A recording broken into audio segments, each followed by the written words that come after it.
Hey, what's going on YouTube, and welcome to another Season 7 League of Legends Champion Guide. Today, I'm going to be covering Support Leona, the Radiant Dawn. The dawn has arrived. So first, let's look at Leona's strengths and weaknesses. Leona's a very tanky champion because she gets built-in tanky stats from her W ability. She then has an absolute ton of crowd control, which comes from her Q, E, and ultimate. Her E, which can be used to jump onto a target, is a really strong engaging tool, and she has really good disengage as well by her ultimate or just stunning and running away. She's also a champion that brings pretty good lane presence. You really have to respect a Leona when you're in the lane phase because she has really solid crowd control, and she does a pretty decent amount of damage as well. Leona, however, has very low mobility. Since her E ability puts her right into the fight, she's a really risky champion because there's not really a way you can get out. You're then also pretty damn weak against poke champions because you also have no lane sustain. This is part of the reason you don't see those tanky melee support champions too often, because there's so much poke usually picked against you. We do pick up some regeneration to help deal with this, and if you are able to engage onto those squishy poke champions, you can instantly burst them, and Leona does have some things going for her, and she's still a really solid pick. For your masteries, you want to go 18 Resolve and 12 Cunning, grabbing Courage of the Colossus as your keystone mastery. This is incredibly easy to proc on Leona because of her high amount of crowd control, and it can give you some nice increased tankiness. For the rest of your masteries, you pretty much want to focus on getting as much sustain as possible in the lane, and of course tankiness. Of course, since we're a support champion, we want to pick up Bandit as well, so we have some gold generation. If you're with a really strong early game AD carry, then you could always go for 18 Cunning and take Thunderlord's Decree as well. You won't be near as tanky, but you will be able to burst targets down with your AD carry. For my runes, I like to go for Armor Reds, Scaling Health Yellows, Magic Resist Blues, and Health Regeneration Quints. The Health Regeneration Quints will give us some really solid regeneration in the lane phase and help us deal with poke a lot easier. Since we already have armor from our reds, I like to go for Scaling Health or Flat Health Yellows just to be a bit tankier. If you're looking to be more aggressive in the lane phase, then you could instead go for Armor Quints and then take either attack damage or Magic Pen Reds. You'll still be really tanky, but you will also do more damage. It's a good rune page if you are taking Thunderlord's Decree and you're looking to burst people with your AD carry. For your first summoner spell, you'll want to grab Flash. Leona's a very immobile champion, and this can save you many times throughout a game if you do get caught in a bad position. It's also great if you use it offensively to flash forward and either close a large gap with your Zenith Blade or stun somebody with Shield of Daybreak. If you're looking to be aggressive in lane, then you may also want to take Ignite. This can add a nice extra chunk of damage into your all-ins and get your lane snowballing. Now, although it was recently nerfed, Exhaust is still a solid choice. It's really good against high damage champions like Vayne or Tryndamere, so you can shut down their damage in the late game. Your passive is Sunlight, and it gives you a nice extra chunk of damage whenever you land an ability. This is an innate ability that makes each of Leona's abilities mark enemies hit with Sunlight for 3.5 seconds. Any damage dealt by an allied champion will consume Sunlight, dealing between 20 and 105 based on level bonus magic damage. Now, there is no cooldown on this ability as well, so if you do time out your abilities, it will mark them multiple times and add some pretty solid damage. All of Leona's abilities do deal damage, and this adds even more, so Leona does do a surprising amount of damage for a tanky support champion. Whenever you add in the damage from your AD carry and of course your Ignite, you can do a surprising amount of damage and get some really easy kills early on. But that's basically all there is to this passive. Make sure yourself or your ally is attacking after you hit a spell. Your Q is Shield of Daybreak, and this is one of your main ways of CCing the target. This will make your next basic attack stun the enemy. When activated, Leona's next basic attack gains bonus range, deals bonus magic damage, and stuns her target for 1 second. Shield of Daybreak also resets Leona's auto attack timer. So I'm sure you've all seen where Leona can instantly delete an enemy ward by just using this ability. As soon as they drop one in front of you, hit it with an auto attack, instantly cancel it with your Q ability, and auto attack again. This will hit it 3 times and destroy the ward. Now besides that, this is just a really solid stun. Unfortunately, it only lasts 1 second, but the cooldown is not that long either. To use this ability, basically you're just following it up right after your E ability, which allows you to jump onto the target. After you jump on, activate this ability, and stun. There's no skill shot required on this ability, so it is nice and reliable. Your W is Eclipse, and this gives you some really solid resistances, and also deals a nice chunk of burst damage. When activated, Leona charges herself with Sunlight, gaining bonus armor and bonus magic resistances for 3 seconds.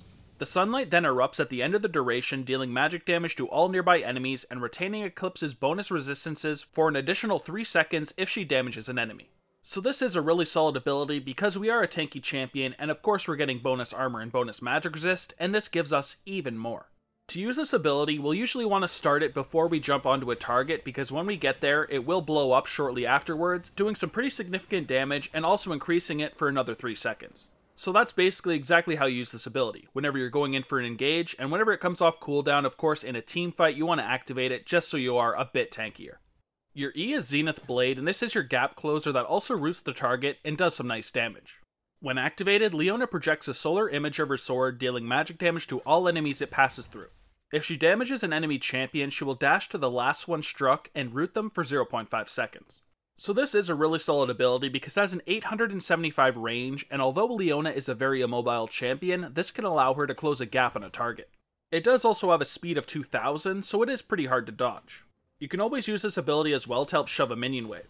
It does damage to all enemies it passes through, which of course includes minions, and your passive will also go on the target, so if they are attacked by your AD carry, they will die rather easily. Most of the time, however, this will be your primary engage tool. Now we arrive at a ranged ultimate Solar Flare, which is great for its AoE slow and possibly stun. When activated, Leona calls down a beam of solar energy to the target location after 0.625 seconds delay, dealing magic damage to all enemies it hits and slowing them by 80% for 1.5 seconds. Enemies hit by the flare's center are instead stunned for the same duration. Casting Solar Flare charges Leona's next basic attacks with Incandescence, granting her bonus range and dealing bonus magic damage. So this is a really strong ultimate because it has a 1200 range and has the potential to stun multiple targets. Even an 80% slow is really solid, and landing a Zenith Blade should be rather easily so you can follow up on the initiation. To use this ability, basically you're just using it to engage from range and then following it up with your normal combo. In a team fight, you can use this on the front line to help peel, or of course you can use it on the back line to help your carries get onto that back line. For your skill order, you first want to put a point into your ultimate whenever you can at 6, 11, and 16. Then we'll want to max our W ability first because it does do some nice damage for our all-ins and gives us some nice increased resistances. You then have the option of maxing either your Q ability or your E ability second. I generally like to max my Q ability second for the reduced cooldown on the stun, but maxing E second is just as viable. You'd want to max this one second if you were looking for a little bit of increased mobility because the cooldown also goes down by a second on this ability. Either way, just make sure you take your stun at level 1 and your E at level 2 so you can actually jump on targets and stun them.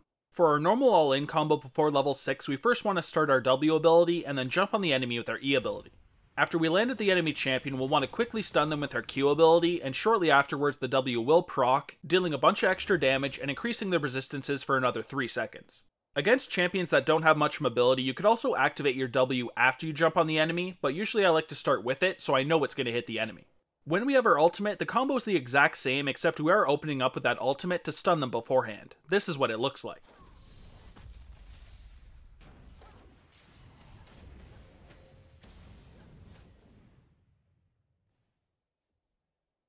Now let's look at a couple AD carry synergies, and first up is Lucian. Lucian, of course, is an incredibly strong champion early on in the game, and if you can land your abilities, you guys should get some pretty easy kills in the lane phase. All you really have to do here is engage with your E and Q, and then watch him burst the champions instantly. He's also a champion that usually doesn't require a lot of peeling, so usually you can peel for other carries on your team. Next here we have Misfortune, and when you combine your ultimates, you guys can do an absolute ton of AoE damage. All you have to do is land a squishy target in the middle of the ultimate so it stuns, follow up with your E and Q combo, and have her ultimate the target to death. She's also not the most mobile AD carry out there, so your peeling can definitely come in handy if she does get caught in a bad situation. Next here we have Twitch, and yet again you guys have a really nice AoE ultimate combo. Just like with Misfortune, try to hit multiple squishy champions in the center of your ultimate so it stuns, and follow up with your E and Q. At this point, Twitch can quickly follow up with a W and then activate his ultimate and shred the crap out of the enemy champions. Make sure you ping beforehand so he can quickly go camouflaged and pop out with that increased attack speed. Last here we have Varus, and it's pretty much also due to the fact that your ultimates combine really nicely. His ultimate doesn't do as much damage as the other champions on this list, however it crowd controls as well, and you can keep the enemy in an area for a very long duration. As always, start the fight with your ultimate and follow up with an E and Q, have him follow up with his W and his ultimate, and then shred the crap out of the enemy team. In the lane phase, you'll want to try to rush level 2 before the enemy bot lane. You become a lot stronger at level 2 when you can finally combo your Zenith Blade and your Shield of Daybreak, and sometimes when you add Ignite, you can get a really early first blood with your AD carry.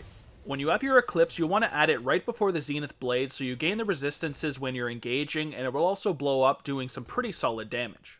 Then, when you're finally level 6, you should try to land your Solar Flare on the enemy and then follow up with your normal combo to chain stun. Be very careful if the enemy does have dashes though. If they do escape your ultimate, then you might end up losing the engagement. In teamfights, I usually focus on peeling the front line off my carries, but you also have the option of diving into the enemy backline. If you have a bunch of champions with diving abilities, they'll have a much easier time deleting targets if you do go in there and help them with your crowd control. Remember though, you don't have to blow all of your cooldowns on a single target. You can still help kill the backline from range with your Solar Flare, and then still peel for your carries with the rest of your abilities. Leona in general is only a decent team fighter, but if you do manage to get Solar Flare on multiple targets, you can also be pretty damn significant. Now let's look at some of your hard support matchups, and first up is Lulu. She has a pretty decent amount of poke damage, and usually it's going to be really hard to sustain against her and her AD carry's damage. Whenever you jump into her AD carry, she can simply polymorph you or use her ultimate on her AD carry, making it very hard to bring down. Against a Lulu, you're probably going to want to spend more time roaming and trying to get off ganks, because the lane phase is going to really suck. Next up we have Morgana, and this matchup is going to be really annoying as long as she's really good with her spell shield. Whenever you're jumping into one of her allies, she can hit them with a black shield and make them not take your stun. Against her, you want to try to bait out that black shield beforehand, and if she does get it off, wait until the shield is over and do not waste her stun into the shield. As long as you can do this properly, it's not going to be that hard. Last tier we have Thresh, who can do two really annoying things against you. First, whenever you are Eing onto somebody, he can flay you backwards, and this will completely cancel your E ability and of course still put it on cooldown. When trying to jump into somebody, you're going to have to be very careful if Thresh is around, because he'll just flay you away. And when you finally get onto one of his targets, if he is around, he can pull them out with his lantern. Alright, now let's finish this off with our item build, which starts with a relic shield, health potions, and a warding totem. For my core build, I like to go for Eye of the Equinox, Locket, and Redemption.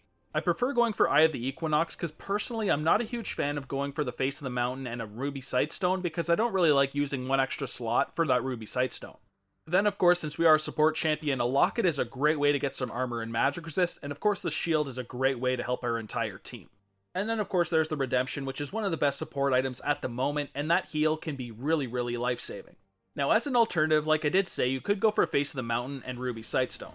The shield on the Face of the Mountain is pretty solid, but honestly I don't like wasting an extra slot for the Ruby Sightstone, so I don't take it too often. For your boot options, you first have Boots of Mobility if you want to spend a lot of time roaming, Ninja Tabbies against high AD teams, Merc Tries against high AP and CC heavy teams, and Boots of Swiftness for all-around mobility. For our item pool, we first have the Knight's Vow. It's a really nice item because you can attach yourself to a carry and make both of you stronger at the same time. If you then needed some armor, you could go for either a Randuin's, Frozen Heart, Iceborne Gauntlet, or a Thornmail. The Randuin's is really strong against high crit teams, the Frozen Heart is really good against high attack speed reliant teams, Iceborne Gauntlet is great if you are looking to add a little bit of damage into your build, and of course Thornmail is fantastic against high AD teams. Reflecting some of the damage back is a pretty nice thing to do. If you instead needed some magic resist, you could go for a Spirit Visage. It will also give you 10% CDR, which is really nice, some plus regeneration and healing, and of course magic resist. Last tier, you could get Righteous Glory. It is a really nice item because it will help you engage into teams, and that slow it also provides when you get there is really strong. For my example full build though, I take that core build, add some Boots of Mobility, and then the Knight's Vow, and a Frozen Heart. You're going to be a very tanky champion with a really strong shield from the Locket, and a really strong heal from the Redemption. But that, ladies and gentlemen, is everything I've got for Support Leona in Season 7.